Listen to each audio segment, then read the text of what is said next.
రాష్ట్రంలో phone tapping వ్యవహారం రాజకీయ దుమారం రేపుతోంది.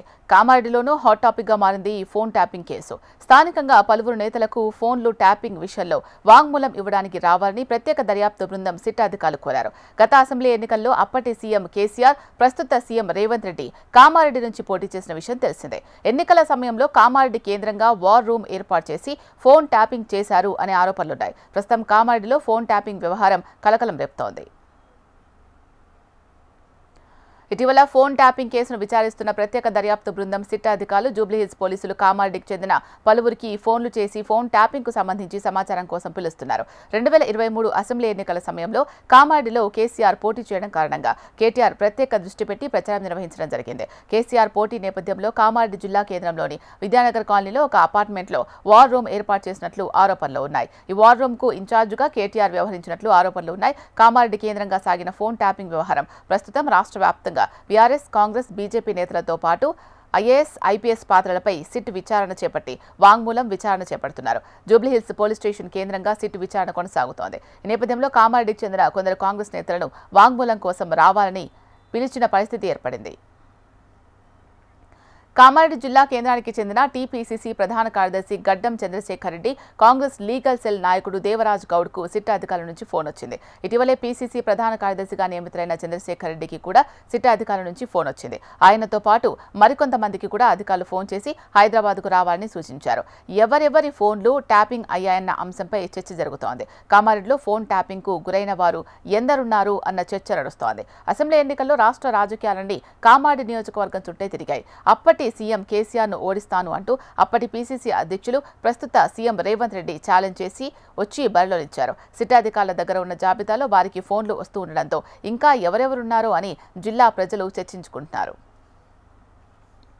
మొన్న జూబ్లీహిల్స్ పోలీస్ స్టేషన్ నుంచి ఏసీపీ గారు నాకు కాల్ చేయడం జరిగింది. ఈ విధంగా మీ ఫోన్ ట్యాంపరింగ్ జరిగింది, నాతో పాటు ఇంకో నలుగురు, మీతో పాటు ఇంకో నలుగురు, మీ పిఏ, మీ డ్రైవరు మరియు ఇంకా లీడర్లు కూడా జరిగిందని వివరించడం జరిగింది. నేను రేపు ఈ ఫోన్ ట్యాంపరింగ్ విషయంలో వాంగ్మూలం ఇవ్వడానికి ఏసీబీ ఆఫీస్ కూడా రేపు మార్నింగ్ వెళ్లి వాంగ్మూలం ఇచ్చి ఎవరైతే ఈ చర్యలకు పాల్పడ్డారో ఖచ్చితంగా వాళ్లకు శిక్షించే విధంగా కూడా చట్టాన్ని ముందుకు తీసుకుపోతానని తెలియజేస్తుంది. రేవంత్ రెడ్డి పోటీ చేసిన నేపథ్యంలో కామారెడ్డిలో ఆయన సోదరుడు కొండలరెడ్డి మకాం వేసి ఎన్నికల ప్రచారం నిర్వహించారు. ఈ ప్రచారం సమయంలో బీఆర్ఎస్ నుంచి కాంగ్రెస్ కు చేరిన చంద్రశేఖర్ రెడ్డితో పాటు లీగల్ సెల్ చైర్మన్ దేవరాజ్ గౌడ్లు రేవంత్ సోదరుడు కొండలరెడ్డి వెంట ఉండి ఎన్నికల ప్రచారం నిర్వహించారు. ఈ సమయంలోనే ఫోన్ ట్యాపింగ్ నిర్వహించడం జరిగిందని కాంగ్రెస్ సర్కార్ గుర్తించి సిట్ విచారణ చేపట్టింది. ఈ నెల 25న వాంగ్మూలం నమోదుకు రావాలని తనను పిలిచినట్లు పీసీసీ ప్రధాన కార్యదర్శి చంద్రశేఖర్ రెడ్డి తెలిపారు. చంద్రశేఖర్ రెడ్డితో పాటు ఆయన పిఏ కరుణాకర్ రెడ్డి, డ్రైవర్ అశోక్, కాంగ్రెస్ నాయకుడు అరవింద్లకు పోలీసుల నుంచి పిలుపొచ్చిందని చెప్పారు. ఈ మేరకు 25న వెళ్లి తమ వాంగ్మూలం ఇస్తామని వెల్లడించారు. కాగా గత అసెంబ్లీ ఎన్నికల సమయంలో బారాసా నుంచి కాంగ్రెస్ పార్టీలో చేరిన చంద్రశేఖర్ రెడ్డి కామారెడ్డి నుంచి పోటీలో నిలిచిన రేవంత్ రెడ్డికి మద్దతుగా ప్రచారం నిర్వహించారు.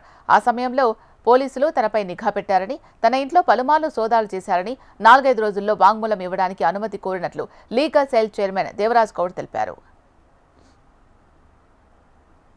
కాంగ్రెస్ పార్టీ తరఫున నేను క్రియాశీలకంగా ప్రచార బాధ్యతలు నిర్వహించడం జరిగింది.